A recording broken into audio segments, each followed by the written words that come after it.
Hi everyone, welcome to Astro Talks with Anuj Bhalla. Today I'll be discussing with you about Sagittarius Ascendant यानी कि धनु राशि वाले लोगों के बारे में आज हम लोग कुछ इनके सीक्रेट्स जानेंगे। अब तक आप अगर हमारी सीरीज़ देखते आ रहे हैं तो we are discussing about all the signs of a zodiac one by one. We're taking it, and for those people who don't know how to identify your ascendants or your lagna, first of all I should tell you that you should not confuse your ascendant or your lagna with your sun sign. These are two very different things.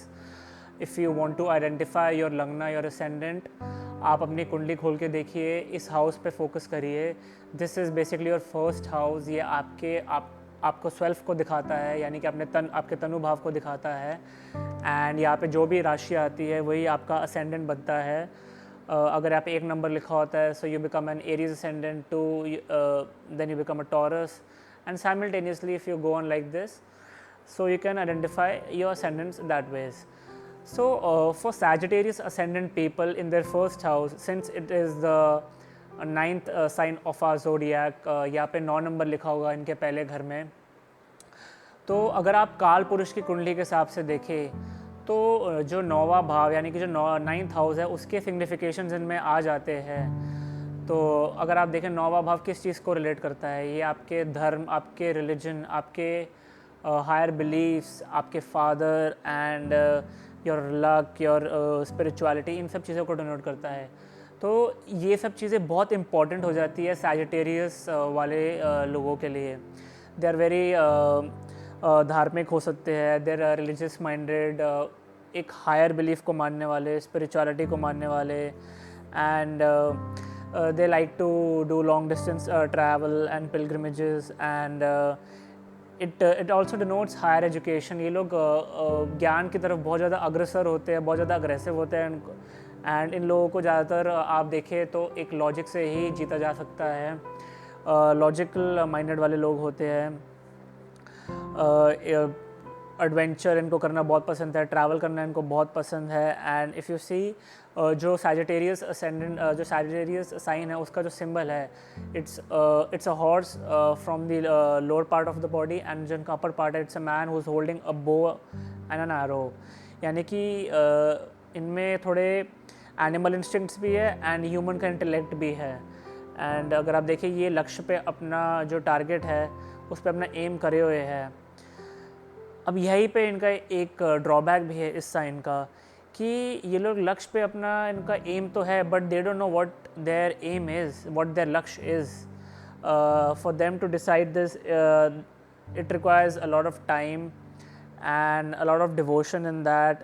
They very duty oriented. अगर आप देखें they are not able to make a decision very quickly if you see, and there is a hint of confusion in them. So ये लोग सुनते सबकी है, and it is very easy to kind of influence them sometimes if they are not firm with their decision. Once they are firm, then you cannot kind of influence them easily.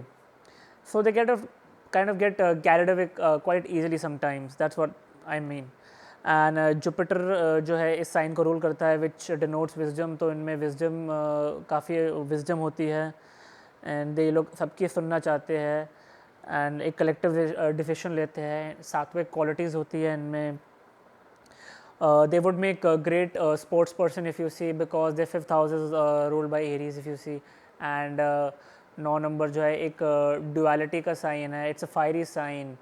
Fiery sign में एक अच्छी quality होती है कि ये लोग अपने growth की तरफ बहुत ज़्यादा फोकस करते हैं. ये लोग अपनी सिचुएशंस को इम्प्रूव करना चाहते हैं लाइफ में, and they somewhat carefree as well. If you see, they don't want to take so much responsibility अपने ऊपर at a very early age. They like to take their time if you see. And as I said, they have a very strong urge to grow in life, to progress in life a lot, spiritually and mentally, physically. In every aspect of life they want to grow. So अब हम इनके जो Sagittarius ascendant हैं, इनके पूरे 12 भाव का विश्लेषण करते हैं कि कौन से भाव में कौन सी राशि आती है. So if you see the second house, which is the house of their bank balance, their wealth, their family, and their speech and their early education, basically the environment they get in their home, how they're brought up. तो यहाँ पे आ जाती है एक शनि की राशि Capricorn यानी कि मकर राशि यहाँ पे आती है। मकर राशि यहाँ पे आने से ऐसा देखा जाता है कि ये लोग बहुत ही स्ट्रक्चर्ड है इन द स्पीच, काफ़ी ब्लंट हो सकते हैं, आपको कड़वा सच बोल सकते हैं, and they very formal, they have to work really hard in life to accumulate wealth because Saturn is ruling this sign. So देखा जाता है कि ये लोग अपना धन जो है संचित एक second half of the life के ऑनवर्ड्स ही शुरू कर पाते हैं, and slowly and steadily they progress towards it, and they're very careful and watchful with their money and their investments usually. जो इनका थर्ड हाउस है, जो इनके शॉर्ट कम्युनिकेशंस, इनकी शॉर्ट जर्नीज, इनके छोटे भाई बहनों को दिखाता है, यहाँ पे आ जाती है अगेन शनि की राशि, यहाँ पे एक्वेरियस साइन आ जाता है, and since Shani is ruling the sign, but this is a very friendly sign of Saturn, so they have a very friendly relationship with their siblings. Usually देखा जाता है कि लोग एक टाइम के बाद अपने भाई बहनों के साथ थोड़ी बातचीत कम हो जाती है, but they really try to maintain that level of communication with their siblings in life.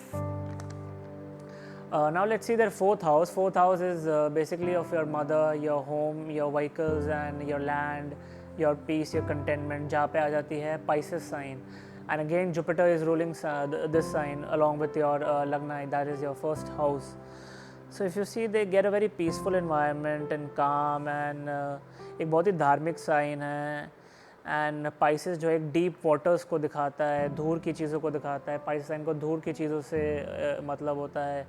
So they are really flexible to they very open to moving abroad, और like moving from their place of birth, away from their place of birth. And if you see, they share a very emotional connection with their emotional bond with their mother, if you see, because Pisces sign एक emotions को भी दर्शाता है, because it's a watery sign. Now if you come to the fifth house, which shows your children, your mind, your creativity, your intelligence, यहाँ पे आ जाती है Aries sign, यहाँ पे आ जाता है, and Mars is basically ruling this sign. So you see, Aries के यहाँ पे आने से, एरीज बहुत ही एक फायरी राशि है, इट्स अ हेडस्ट्रॉन्ग राशि, एंड अगर आप देखें तो ऐसे लोगों का जो माइंड है, इनको बहुत फास्ट थॉट्स आते हैं, they are very quick thinkers, and their thought process is very fast, even if they are slow to react, their thought process inside their mind is very fast. ये लोग बहुत जल्दी चीज़ें सोच लेते हैं, दूर की चीज़ें सोच लेते हैं, and if you see that children, they can be really protective towards the children. लोग उनको बहुत ज़्यादा पुश कर सकते हैं for their self development and for their growth. हालांकि वो चीज़ वो अपने पे लागू करा ना करे, but they want their children to be the best, they want to push them, and sometimes they are very particular about themselves, and they're quite impulsive thinkers. And if you see, fifth house is also of your higher education, so ये लोग अपने higher education, अपनी विद्या, अपनी education को लेके बहुत ज़्यादा aggressive हो सकते हैं, उसको aggressively pursue कर सकते हैं, because they value education a lot. Now if you come to the sixth house, which is of their रोग, ऋण और शत्रुओं को दिखाता है, तो यहाँ पे आ जाती है Taurus sign. Venus is basically ruling this house, and along with the sixth house, Venus is also ruling your 11th house, which is of your income and your gains. तो कभी कभी ऐसा देखा जाता है कि ये लोग अपने शत्रुओं से, अपने एनिमी से भी गेन निकलवा लेते हैं, उनसे गेन करने की ताकत रखते हैं, उनसे फ़ायदा निकाल सकते हैं. And since sixth house is also of your daily work life, so I beg your pardon, Taurus is a very balanced sign, and it's a very stable sign. So इनको बहुत ही stable एक work environment देखने को usually मिलता है, ऐसा देखा जाता है. So let's talk about their seventh house now, and their seventh house is basically ruled by Gemini. Gemini is ruled by Mercury, and it's a very creative, it's a very intelligent sign. So their life partners can be, their spouses can be very intelligent, very communicative person, chatterboxes in a way, and they want to talk about everything in life. They want to touch every aspect in life, and talk about it. And ऐसे लोगों से ही शादी करते हैं, क्योंकि Gemini में एक quality है कि ये लोग इनके करियर प्रोस्पेक्ट्स को भी काफ़ी एक सपोर्ट करते हैं, इनको मोटिवेट करते हैं, because Mercury over here is not only ruling your 7th house but also your 10th house, which is the house of your career. So that way they, in a way, they help them in their career, and they try to promote and try to uplift them and try encourage them to do better in life. Now, if we come to 8th house is basically of ups and downs in life, your inheritance.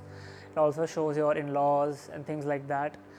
So, since यहाँ पे आ जाती है Cancer sign, which is ruled by Moon. Now, Moon, Cancer sign, as I've told you in my earlier videos, it's a sign of up and down, because as we see, Moon waxes and wanes each and every day. So you can see Cancer sign जहाँ पे भी होता है वहाँ पे you trying to feel a little peace of mind over there in that area of life.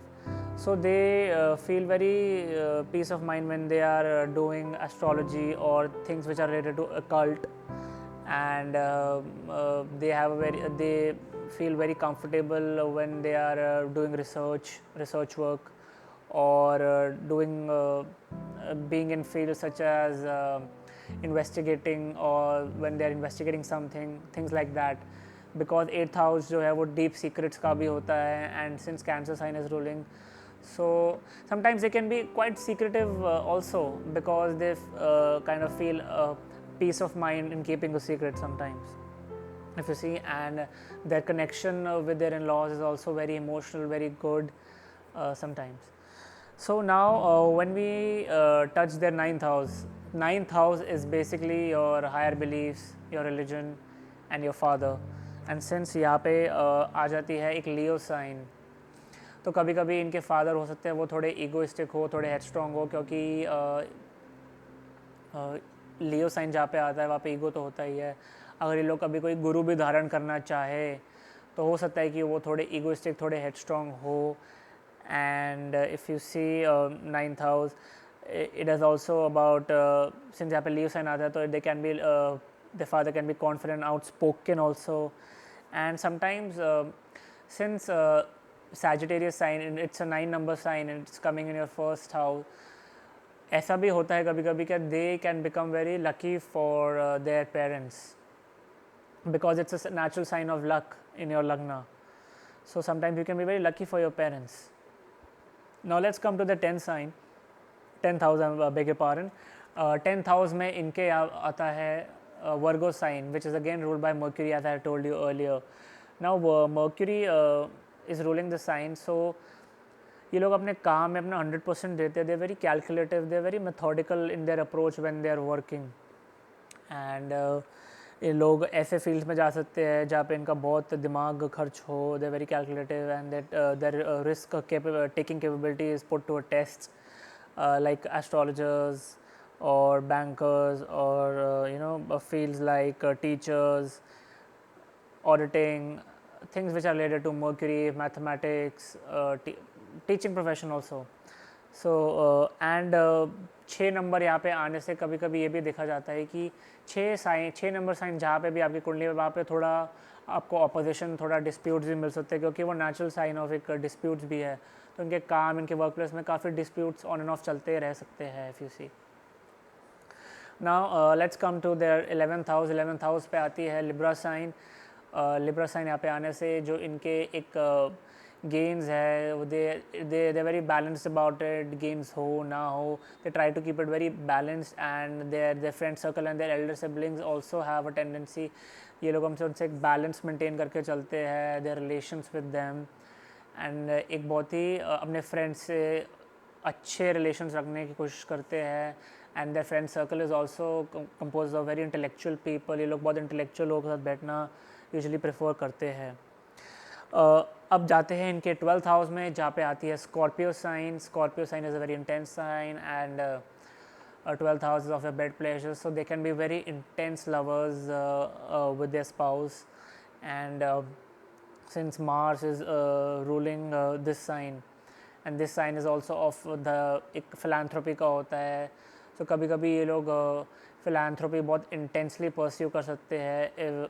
Depending upon the position of Mars in your कुंडली, you can pursue philanthropy very intensely, usually ऐसा देखा जाता है. तो ये तो थी धनु लगन, यानी कि सैजिटेरियस असेंडेंट के वाले लोगों के बारे में कुछ सीक्रेट्स।